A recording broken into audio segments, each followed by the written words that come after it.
Chapter 17. Step 7. The Power of Faith. The only person who determines the thoughts you choose to believe about yourself is you. In my senior year of high school, Rich Dad's son Mike and I were lined up in front of a small group of students made up primarily of the leaders of our class. Our guidance counselor turned to Mike and me and declared, "The two of you will never amount to anything." Some of our classmates laughed as the counselor continued, "From now on, I am not going to waste any more time on either of you. I am only going to spend my time with these students who are the class leaders.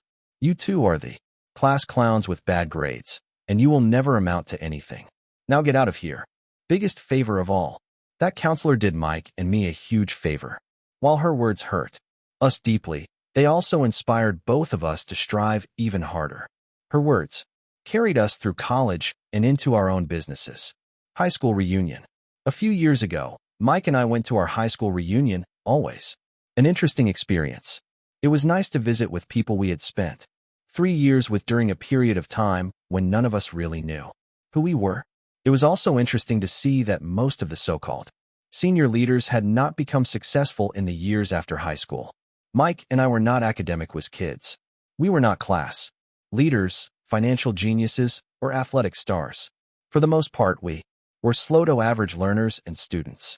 In my opinion, we were not as naturally gifted as our fathers. But it was those stinging words from that guidance counselor, coupled with the snickering from our classmates, that gave us the fire to plod along, to learn from our mistakes, and to keep going in both good times and bad times. Just because you did not do well in school, were not popular, are not good in math, are rich or poor, or have other reasons to sell yourself short, none of it matters in the long run. Those so-called shortcomings only count if you think they count. For those of you who are considering embarking on your own financial fast track, you may have some doubts about your abilities. All I can say is, trust that you have everything you need right now to be successful financially. All it takes to bring out your natural, God-given gifts is your desire, determination, and a deep faith that you have a genius and a gift that is unique. Look in the mirror and listen to the words. A mirror reflects back more than just a visual image. It often reflects back our thoughts. How often have we seen people look in the mirror and say such things as, "Oh, I look horrible. Have I put on that much weight? I'm really getting old." Or, my, I am damn good looking. I am God's gift to women." Thoughts are reflections. Mirrors reflect back much more than just what the eyes see. Mirrors also reflect back our thoughts and our opinions of ourselves. These thoughts or opinions are much more important than our outward appearance. Many of us have met people who are beautiful on the outside but believe that they are ugly, or people who are greatly loved by others but cannot love themselves. Our deepest thoughts are often reflections of our souls. Thoughts are a reflection of our love for ourselves, our egos, our dislike of ourselves, how we treat ourselves, and our overall self-opinion.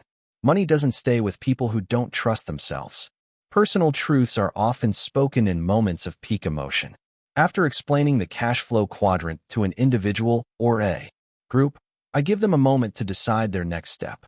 First, they decide which quadrant they are in right now. Next, I ask them which quadrant they would like to move to if they need to move. Some people look at me and say, "I'm happy exactly where I am."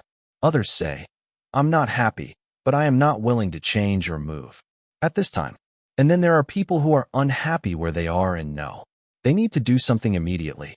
People in this category often speak most clearly about their personal truths. They use words that reflect their opinions of themselves, words that reflect their soul. And that is why I say personal truths are spoken at moments of peak emotion. At these moments of truth, I often hear, "I can't do that. I can't move from S to B. Are you crazy? I have a wife and 3 kids to feed. I can't do that. I can't wait 5 years before I get another paycheck. Invest? You want me to lose all my money, don't you? I don't have any money to invest. I need more information before I do anything. I tried that before. It doesn't work. I don't need to know how to read financial statements. I can get by. I don't have to worry. I'm still young. I'm not smart enough. I would do it if I could find the right people to do it with me. My husband would never go for it. My wife would never understand. What would my friends say? I'm too old. I'm too young. It's not worth it. I'm not worth it. All words are mirrors. Personal truths are spoken at moments of peak emotion. All words are mirrors, for they reflect back some insight as to what people think about themselves, even though they may be speaking about someone else. My best advice for those of you who are ready to move from one quadrant to another, the most important advice I know to give you is to be very aware of your words. Be especially aware of the words that come from your heart, your stomach, and your soul. If you are going to make a change, you must be aware of the thoughts and words generated by your emotions. If you are not aware when your emotions are doing your thinking, you will never survive the journey.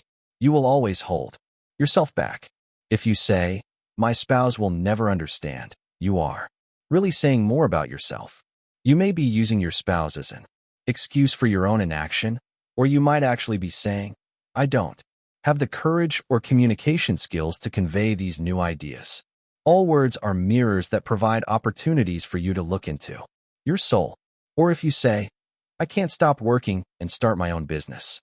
I have a mortgage and a family to think about," you might really be saying, "I'm tired. I don't want to do anything more," or "I really don't want to learn anything more." These are personal truths. Personal truths are also personal lies. These are truths, and they are also lies. If you lie to yourself, your journey will never be completed. My best advice is to listen to your doubts, fears, and limiting thoughts, and then dig deeper for the real truth. For example, if you say, "I'm tired and I don't want to learn something new," that may be a truth, but it is also a lie. The real truth may be, "If I don't learn something new, I'll be even more tired." And even deeper than that, the truth is, "I love learning new things. I would love to learn something new and get excited about life again. Maybe whole new worlds would open to me." Once you can get to that point of the deeper truth, you may find a part of you that is powerful enough to help you change. Our journey. Before Kim and I could move forward, we had to be willing to live with the opinions and criticisms we each had about ourselves. We had to be willing to live with doubts, but not let them stop us. Occasionally, the pressure would get to the boiling point, and our self-criticisms would flare up.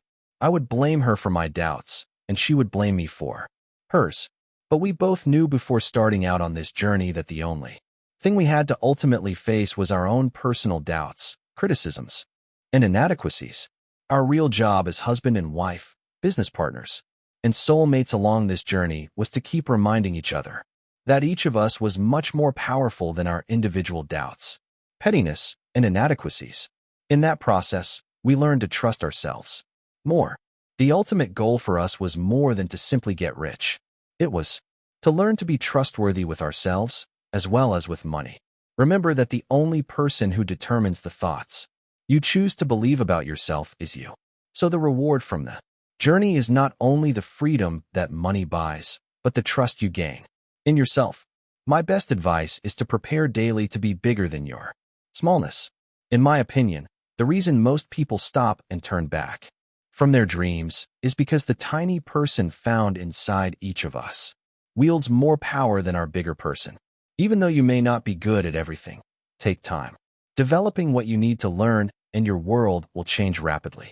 Never run from what you know you need to learn. Face your fears and doubts, and new worlds will open to you. Take action, believe in yourself, and start today.